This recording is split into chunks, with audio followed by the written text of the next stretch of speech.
Mic check. Mic check. Get everyone's attention real quick. I'm Mark. I'm with the Colorado Springs Medical Cannabis Council. We're working with Audrey Hatfield to do a series of these protests. So this is our third one for Bob. Thank you everybody for coming out. This has been great turnouts every single time we do this. And we're really moving forward the truth of apoptosis, of the fact that Bob has a real chance at fighting his cancer with the medicine we approved for him as the people over 10 years ago. So thank you for being here to defend those rights against overzealous prosecution. I've been working Bob. I've had the pleasure of working with him probably for the last 4 months now since this thing started, and what an amazing man. I'm one of the strongest people I know to go up every single day, not only fight the charges coming against him from a system that is obviously broken, but to also fight the cancer that literally is threatening his life. And the one thing that's out there helping him is medical marijuana, and you guys are here to say that that's what he should have and he shouldn't be in prison. So thank you again. I wanted to share, and it's kind of long, so bear with me, but I wanted to share a poem that I wrote just kind of regarding this experience, what I've been able to feel from Bob, and to really express how I feel about you guys being here, about this movement. So thank you again, and this is called Crouse the Conqueror. Right? The shoes he fills take steps of sheer will on soles of feet that softly kill a man dying from walking in shoes too big for a boy.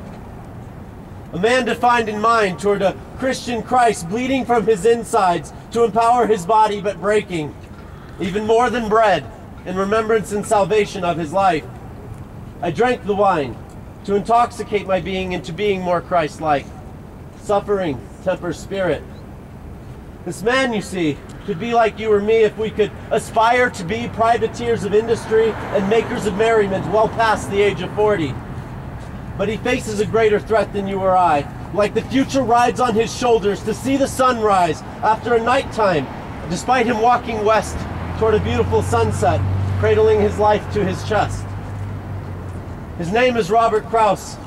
He fell from a ladder at his house and broke his ribs on impact, taking a turn for the worst in the results of a blood test, telling a senior citizen patient who knew sunrises and sunsets that leukemia cells were dividing toward his inevitable death.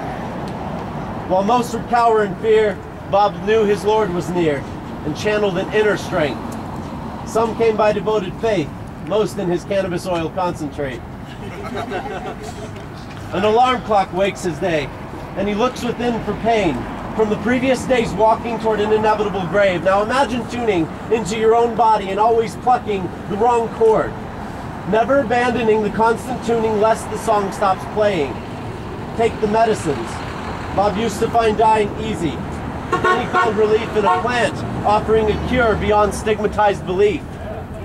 Marijuana gardening became Bob's retreat. When he tended his weed, he found peace beyond belief. Therapy, like inner sight, can be found in this life. Flowers and fruits grow and ripe to be harvested at Bob's delight. When in Genesis 1:29, God said, "I give unto thee all seeds that bear you fruit," he was speaking something right. Bob knows his ally is in the light and joins his fight against the blight of malignant cancer, like a toxic dancer spinning him through the night, threatening to blind his inner sight. Cancer is the root of all evil, right?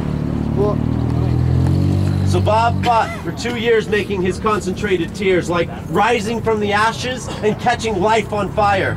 Bob's condition improved in time, thanks to cannabis concentrates and the garden growing in Bob's life. Self-reliant and unscathed, Bob's hope lasted until the day he got a knock on his door and a visit from the DA. Police sat him down to take a look around and subsequently found all of Bob's operation. In handcuffs, they booked the old man with intent to distribute in felonious cultivation. If pill police took your medicine, would you start a revolution? Bob had no choice for his condition, just a dim hope of salvaging his dignity and his freedom. The alternative was a plea bargain. No more medicine while on probation. So Bob's case was pled not guilty. But when choices are death by guilt or death by prohibition, it makes life by shouting innocence a convicting determination. Bob, caught up in a broken system with a profit motive behind freedom that causes Tea Party resurrections and Wall Street revolutions. Dismissed by the mainstream, both local and national TV, Bob realized his fight got harder. Like every channel changing from life's meaning and only seeing your own picture. Now imagine you're owning the root of all evil. In every cancer cell battling against the THC current of Phoenix tears crying, "Free me." Too many medical bills, not enough money, taking care of elderly mommy. With each alarm clock waking to remind a man he's still walking into a grave at sunset.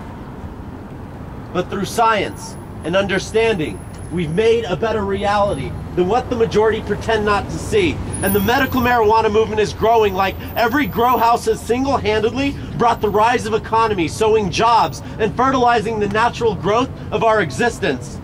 Freedom fighting for freedom, Bob found his people and his movement. His fight is right and will set precedent trial for thousands of patients to come.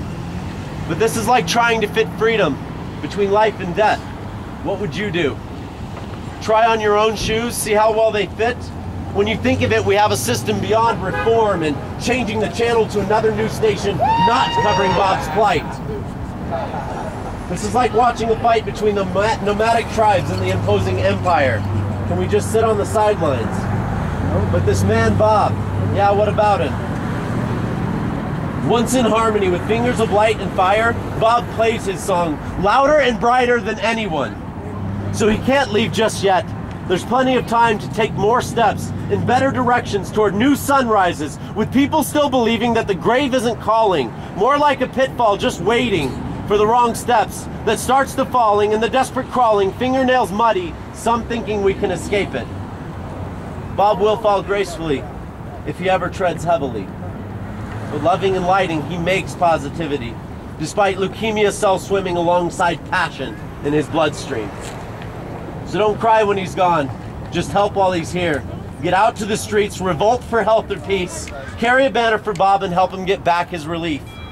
For his history will keep his name when he sets a case for marijuana patients. Like the Phoenix tears, death turns to life in the making. Thank you.